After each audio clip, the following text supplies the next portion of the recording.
अस्सलामुअलैकुम, ये क्या हाल चाल है। उम्मीद है मेरी तमाम बहनें ठीक होंगी। आज मैं जो नावल पढ़ने जा रही हूँ उसका नाम है ठोकर, जिसे लिखा है शमीम फ़ज़ल खालिक ने। चलिए जी, मैं पढ़ना स्टार्ट करती हूँ। मैंने कह दिया कि मैं मज़ीद तुम्हारे चचा की हिदमतें नहीं कर सकती। गज़ब खुदा का, आज ये पकाओ आज वो पकाओ, बावचन समझ लिया है मुझे। शदीद गुस्से के आलम में अनम ने घर का दरवाज़ा ज़ोर से बंद किया तो वो आशर ने तड़प कर किताब बंद की और बोला, अनम प्लीज़, वो हमारे मेहमान हैं। मेहमान 1 या 2 दिन का होता है आशिर, इससे ज़्यादा तो हो तो बलाए जान बन जाता है। वो तड़क कर बोली, देखो अनम। आशिर आजिज़ी से कहने लगा, तुम जानती हो कि चचा हमारे लिए कितनी अहमियत रखते हैं। फिर हमारी शादी के बाद पहली बार रहने के लिए आए हैं। तुम दिल बड़ा करो ना यार। कब तक करूँ दिल बड़ा करूँ आशिर, इस गर्मी में इनके लिए फरमाइशी खाने पकाती हूँ। वही सही तरह शरीफ मेहमान बन कर रहें। जो घर के बाकी अफराद खाते हैं वो चुप करके खा लिया करें। वो तलही से बोली, दरअसल वो खुराक बंदे हैं, अपने घर में भी ऐसे ही मेहमान बनकर रहते हैं, लेकिन यहाँ वो सारी उम्र थोड़ी रहेंगे। चंद दिन की बात है जानम, किसी तरह बर्दाश्त कर लो। आखिर में इसका लहजा मुल्तजी हो गया। मैं तंग आ गई हूँ आशिर, किसी के घर में रहने सहने का एक तरीका भी होता है, सलीका होता है, जो उनमें नापैद है। उसकी बुलंद होती आवाज़ पर आशिर ने घबराकर बंद दरवाजे को देखा और बोला, अन्नम आहिस्तगी से बात करो, वो सुन लेंगे, यही आसपास होंगे। सुनते हैं तो सुन ले, बांदी नहीं हूँ मैं इनकी। अनम को ज़रा जो परवाह हो आपके, आशिर आवाज़ दबाकर मुल्तजी लहर में बोला, मेरी खातिर अनम डियर, जानती भी हो वो हमारे लिए कितने अहम हैं। थोड़ी बहुत जायदाद जो ज़मीनों की सूरत में है, इसकी देख रही थी वो तो करते देखभाल वही करते हैं और कितनी ईमानदारी से हमें हमारा हिस्सा देते हैं। अब्बा तो शुरू से ऐसे हैं, बस घर में या दोस्तों में ज़रा जो एहसास जिम्मेदारी हो इनमें। चचा ना होते तो अच्छा अच्छा 100 बार सुना चुके हो ये चचा नमा। अनम्बोर होकर बोली, चलो बाप में निकम ढंग जिम्मेदारी का एहसास नहीं था तो बेटे तुम बेटे थे, जो इन होने पर जवान होने पर तुम ही संभाल लेते जायदाद को। इसने कहा, मैं पहले पढ़ रहा था, अब नौकरी कर रहा हूँ, मेरे पास वक्त होता तो बात ही क्या थी।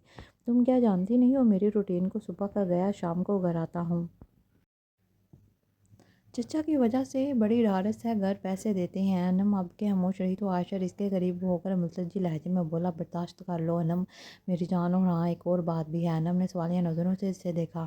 दरअसल चचा अपनी बेटी की शादी मुझसे करना चाहते थे। वो कदरे तोक़ुफ़ से बोला, तो कर देते, क्यों मना किया तुमने।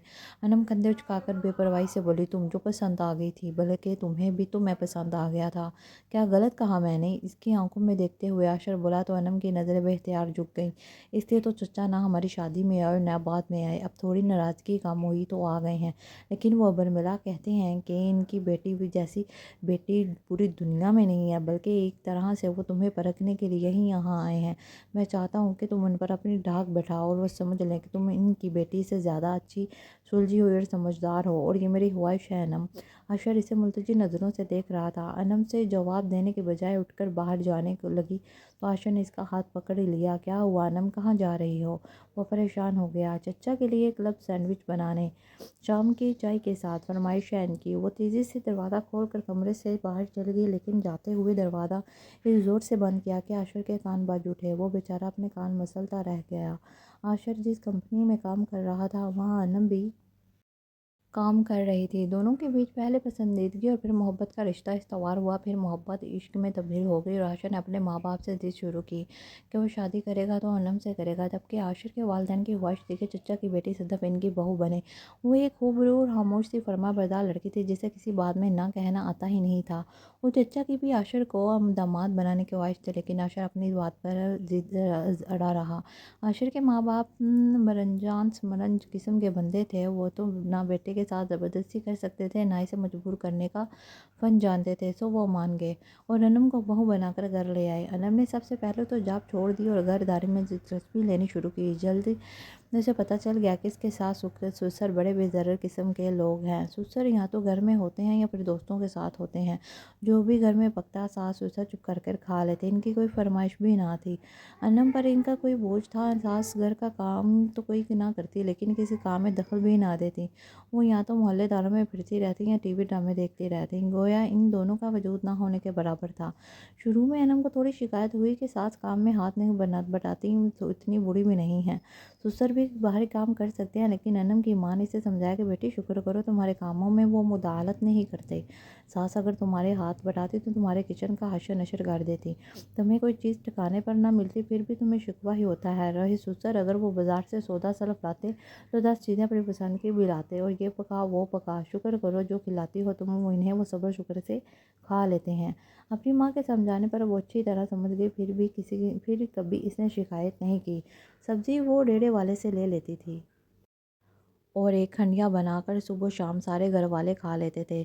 आशिर की आदत थी, अपने माँ बाप पर गई थी, खाने में नहरा था ही नहीं, ना वो कोई चींच चाह निकालता मिंचिह निकालता, सब्र शुक्र के साथ खा लेता। मुसीबत तो तब आन पड़ी जब चचा रहने के लिए आ गए। अनम के तो 24 घंटे किचन में गुजरने लगे। जब वो बहुत थक गई तो अपने मेके जाने का सोचा। जाने से पहले इसने चचा की पसंद की वो एक दो डिशेस बनाकर सास को समझाया और मेके चले गई। सुबह सुबह अनम को देखकर इसकी माँ भी खुश हो गई। अरे मेरी बच्ची आई। वो इसे गले लगाते हुए बोली, तुम्हारे मेहमान चले गए? कहाँ अम्मी? वो मुंह बनाकर बोली, मेरी जान लेकर वो चलेंगे। अरे क्या बात फल मुंह से निकाल रही हो? माँ दहल कर बोली, तो क्या करूँ अम्मी? वो अपना सर माँ के कंधे पर रखे बेजारी से बोली, तंग आ गई हूँ इनकी रोज़ रोज़ मेहमानदारी से। मसरूफ़ जाने का नाम भी तो नहीं ले रहे। चले जाएंगे बेटा, कितनी देर ठहर सकता है कोई किसी के घर? अच्छा छोड़ो। माँ बात बदलते हुए बोली, ये बताओ दोपहर के खाने में क्या खाओगे? जो भी खिला दें। वो हनूज खुद तरसी की कैफियत में थी।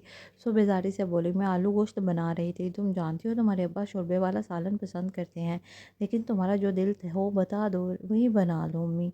अम्मी प्यार से इसे देखते हुए बोले तो अनम ने इनके गले में बाहें डाल दी। बस वही ठीक है, आप मुझसे बातें करें, मुझे और कुछ नहीं चाहिए। और आप तो जो आप जो भी बनाती हैं वो लाजवाब ही होता है। वैसे भी मैं आपसे बातें करने आई हूँ, मुझसे बातें करने वाला कोई नहीं। वो मुंह बसूर कर बोली, वाह ये क्या बात हुई? अम्मी ने इसके बालों में हाथ फेरते हुए नरम लहजे में कहा, बड़ा बड़ा घर है तुम्हारा, सास है ससुर है आशिर है, क्यों भला तुमसे बातें करने वाला कोई नहीं? छोड़े अम्मी, सास को ड्रामे देखने से फुर्सत मिले तो मुझसे बातें करें ना। ससुर की भी अपनी ही एक अलग दुनिया है, और रहे आशिर तो वो बस लड़ाइयाँ ही होती हैं। अच्छा छोड़े, ये बताएं अबू और कासिर कब तक आएंगे? इनसे मिलने को दिल चाह रहा है। हाँ हाँ, वो दोपहर तक आ जाएंगे, मिलकर ही खाना खाएंगे। मेज़ पर इनसे जी भर कर बातें कर लेना, मैं तुम्हारे लिए चाय बनाती हूँ, फिर जी भर कर बातें करेंगे। अम्मी उठते हुए बोली तो तकिए से टेक लगा कर लेट गई और किसी गहरी सोच में चली गई। मैं भी औरत के लिए खुदा ने क्या सुकून की जगह बनाई है, जहाँ कोई दुख कोई जिम्मेदारी नहीं होती। वो दोपहर को अनम के अब्बू और भाई भी आगे खुशी खुशी सबने खाना खाया। अनम ने अब्बू और भाई से ढेरों बातें की। अम्मी के हाथ का खाना वो हमेशा हमेशा बहुत शौक से खाती थी। आज भी इसने पेट भरकर खाया। खाने के बाद इसकी आंखें नींद से बंद होने लगी तो वो कमरे में सोने के लिए आ गई। वो गहरी नींद में थी जब मोबाइल की रिंग पर जाग उठी। कॉल करने वाला आशिर था। फ़ोन कान से लगा कर वो नींद भरे लहजे में बोली, आशिर क्या बात है, इस वक्त क्यों फ़ोन किया? वो इसलिए अनम कि तुम जल्दी घर आ जाओ। क्या मतलब? इसकी आंखें पूरी खुल गईं। कोई इमरजेंसी है क्या? वो परेशान होकर बोली, नहीं इमरजेंसी तो कोई नहीं, बस वो चचा कह रहे हैं कि रात के खाने में कच्चे गोश्त की बिरयानी बना दो। वो लंबा काम है तो इसलिए तुम्हें जल्दी आने को कह रहा हूँ। अनम के सर पर लगी तलवों पर बजी। मारे गुस्से के पहले तो इससे कुछ बोला ही नहीं गया, फिर दिल ही दिल में कुछ फैसला किया और बोली, लेकिन आशिर मैं यहाँ आज रात रखने के लिए प्रोग्राम है, मैं नहीं आने की। क्या गजब कर रही हो नम, चचा नाराज़ हो जाएंगे। आशिर घबरा कर बोला, होते हैं तो होते रहें। वो हठधर्मी से बोली, बस अब मुझे यार ये फ़ोन बार बार फ़ोन करने की ज़रूरत नहीं, मैं यहाँ आराम करने आई हूँ, प्लीज़ मुझे डिस्टर्ब मत करो। इसने आशिर की मज़ीद बात ना सुनी और फ़ोन बंद कर दिया। घंटे 2 घंटे तो आराम से गुजर गए। वो घंटे बाद 2 घंटे बाद फिर आशिर का फ़ोन आ गया। आशिर, मैंने तुमसे कहा भी था कि मुझे बार बार फ़ोन मत करो, तुम मेरी किसी बात की समझ ही नहीं आती। वो हफ़गी से बोली तो वो जल्दी से बोला, लेकिन मैं तुम्हें लेने के लिए नहीं आने के लिए नहीं कह रहा, तुम आराम से वहाँ आज रात रहो, तो फिर किस लिए फ़ोन किया है? इसका माथा टिनका। मैंने और चचा इस बात का एक हल निकाला है। किस बात का हल? वो हैरत से पूछने लगी। अरे वही कच्चे गोश्त की बिरयानी वाली बात। इसके बाद पर अनम के जहन में वही बात आ गई जो वो इत्मीनान से बोली, बड़ा ही मुनासिब हल है आशिर, तुम चचा को एक बड़े से होटल ले जाओ और चाहे वो कच्चे गोश्त की बिरयानी खाएंगे या पक्के गोश्त की, वो इन्हें पेट भर कर खिला दो। तुम्हें पता तो है अनम कि वो बाहर के खाने नहीं खाते, फिर भी ऐसी बात कर रही हो। आशिर की बात पर अनम का दिमाग घूम गया। तो फिर क्या हल सोचा है तुमको? वो हैरत से पूछने लगी। वो दरअसल मैं और चचा तुम्हारे घर आ रहे हैं कच्चे गोश्त की बिरयानी खाने, और इस बहाने चचा तुम्हारे अब्बा जान और भाई से भी मिल लेंगे। थोड़ी सी आउटिंग हो जाएगी। चचा के जब से आए हैं ज़्यादातर घर पर ही होते हैं। बस अब तुम बिरयानी बनाने की तैयारी कर लो और हम तुम्हारे घर आने की तैयारी करते हैं। फ़ोन खट से बंद हो गया। अनम का हमारे गुस्से के बुरा हाल हो गया, दिमाग जैसे बग से उड़ गया। आजिज़ आकर वो से कहने लगी, या अल्लाह, मैं कहाँ किस मुसीबत में फंस गई हूँ। जब मुसीबत ही उठानी है तो यहाँ अपने साथ साथ इन सबको क्यों मुसीबत में डालूँ। मैं अकेली ही क्यों ना भुगतूँ। इसने मज़ीद वक्त ज़ाया नहीं किया और आशिर को फ़ोन मिलाकर बिना किसी तमहीद के कहा, आशिर तुम लोग आने की जहमत ना करो, मैं आ रही हूँ कच्चे गोश्त की बिरयानी बनाने के लिए। आखिरी जुमला इसने दांत कचकचा कर कहा और खट से फ़ोन बंद कर दिया। इस वाक़े के बाद भी चचा कुछ दिन मज़ीद ठहरे और अनम के ख्याल के मुताबिक जब फरमाइशी डिशेस ख़त्म हो गई तो उन्होंने अपने जाने का ऐलान कर दिया, जबकि इसके सास ससुर इन्हें रोकने की हर मुमकिन कोशिश करने लगे। इससे बड़ा गुस्सा आया हूँ। दोनों के पेटों में नित नई डिशेज जो जाती थी। चचा से ज़्यादा तो इनके मज़े थे। वो दिल ही दिल में जैसे इनको जली कटी सुनाने लगी, जबकि आशिर भी हासा अफसरदा था। चचा के जाने से अब्बा बहुत अकेले हो जाएंगे। दोनों भाई इन दोस्त भी थे, वो बड़े खुश रहते थे। मैं तो कोई भी इन्हें वक्त नहीं दे पाता। आशिर अफसरदगी से बोल रहा था, जबकि अनम का दिल चाह रहा था कि वो हर चीज़ इन तहस नहस कर दे। वो आशिर तो इनसे बचा दे। बेहिस कहीं का, ज़रा भी बीवी का ख्याल नहीं, जो चचा के फरमाइशी प्रोग्राम पूरे करते करते आधी रह गई। बड़ी मुश्किल से इसने अपने जज्बात पर काबू पाया और दिल को तसल्ली दी कि मसरूफ़ जा रहे हैं सो आखिरी वक्त में इसे कोई गड़बड़ नहीं करनी चाहिए। चचा को रुखसत करने का वक्त आया तो सब सहन में जमा हो गई। आशिर की माँ तो बाकायदा रो रही थी और बार बार चचा से कह रही थी, आमिर कुछ दिन और रुक जाते, तुम्हें रुखसत करने को दिल नहीं जा रहा, आदी हो गए हैं तुम्हारे। चचा ने मोहब्बत से भाभी के सर पर हाथ रखा और बोले, भाभी अभी आना जाना लगा रहेगा, तुम और भाई साहब भी आ जाओ ना। हमारी तरफ सदफ बहुत खुश हो गई सबसे मिलकर। फिर वो अनम से कहने लगे, बहू मुझे तुमसे अकेले में कुछ बात करनी है। जी। जहाँ सबको इनकी बात से हैरानी हुई वहाँ अनम को भी शदीद हैरत हुई। सबको वहीं छोड़कर अनम और चचा सहन के कोने में चले गए। मैं जानता हूँ बहू कि तुम्हें मेरी फरमाइशों से तकलीफ़ होती थी। चचा ने बात शुरू की, तुम आशिर से लड़ती रहती थी, मैं सब कुछ देखता और सुनता रहता था और मुझे अपने भतीजे के लिए अफसोस होता है कि इसे सदफ की बजाय तुम जैसी बीवी मिली। तुम्हारे सास ससुर इस सदी के सबसे ज़्यादा मजलूम हस्तियाँ हैं। वो जिंदा हैं लेकिन तुमने इनको मुर्दों में शुमार किया हुआ है। घर में इनका कोई अमल दखल नहीं। वो बेचारे अपने इकलौते बेटे का घर बसा रखने के लिए चुप हैं। तुम क्या समझती हो कि मैं अगर तुमसे नित नए खाने की फरमाइश करता था तो क्या अपने लिए करता था? नहीं, हरगिज़ नहीं। मुझे अपने घर में सब कुछ मुयसर है। ये तो मैं अपने मजलूम भाई और भाभी के लिए करता था, ताकि वो अच्छा खा पी सके। मेरा भतीजा आशिर भी कम मजलूम नहीं, वो भी अपने घर को बसाने रखने के लिए तुम्हारी सारी ज़्यादतियाँ बर्दाश्त करता है। लेकिन मुझे यकीन है कि वो ज़रूर दिल में पछताता होगा। काश तुम्हारे बजाय सदफ जैसी लड़की इसकी शरीके सफ़र होती। बहरहाल अगर तुम मेरी बातों पर गौर कर लो और खुद को बदल लो तो बहुत बेहतर होगा। वक्त अभी तुम्हारे हाथ में है। वो ये सब कह कर पलट गए, भाई भावज की तरफ चले गए। आशिर हैरान परेशान खड़ा था। चचा ने मुस्कुरा कर आशिर से कहा, चलें। आशिर, जी चचा। इसने चचा का सामान उठाया और इन्हें स्टेशन छोड़ने चला गया। चचा के जाने के बाद सास तो अपना ड्रामा देखने के लिए के कमरे में चली गई, जबकि ससुर अपने किसी दोस्त के घर चले गए। अनम गहरी सोच में डूबी हुई थी। चचा की बातें इसके कानों में गूंज रही थी। वो बेचैन सी बरामदे में जो बैठी हलाओं में जाते क्या घूर रही थी। आशिर चचा को छोड़कर घर वापस आ गया। घर आते ही वो सीधा इसी के पास आया और बेचैनी से इससे पूछने लगा, अनम चचा तुमसे क्या कह रहे थे? कुछ नहीं। एक गहरी नज़र इस पर डालकर बोली, मेरा शुक्रिया अदा कर रहे थे कि मैं इनकी हर फरमाइश पूरी की है। अच्छा। आशिर होश होकर बोला, मैं कहता था ना तुम्हें चचा ज़्यादा दिन नहीं रहेंगे। चलो अच्छा हुआ वो होश अपने घर चले गए हैं। तुम आराम करो। इन चंद दिनों में तुम बहुत थक गई हो। मैं अब वापस जाऊंगा। आधे दिन की छुट्टी लेकर आया हूँ। सारी सारी रात जागती रही और चचा की बातों पर सोचती रही। फिर इसने एक फ़ैसला कर लिया। अगले दिन नाश्ते के बाद जब अम्मा अपने कमरे में जाने लगी तो अनम चाय का कप लेकर उनके पास बैठ गई और नरम लहजे में पूछने लगी, अम्मा आज खाने में क्या पकाएंगे? क्या अम्मा हैरत से इसका मुंह तकने लगी। मैं बताऊं पुत्र? अम्मा को यकीन नहीं आ रहा था ये सवाल उनसे पूछा गया है। हाँ हाँ अम्मा, दरअसल ये पकाना खाना रोज़ का मसला होता है, तो आज मेरी समझ में नहीं आ रहा क्या पकाया जाए।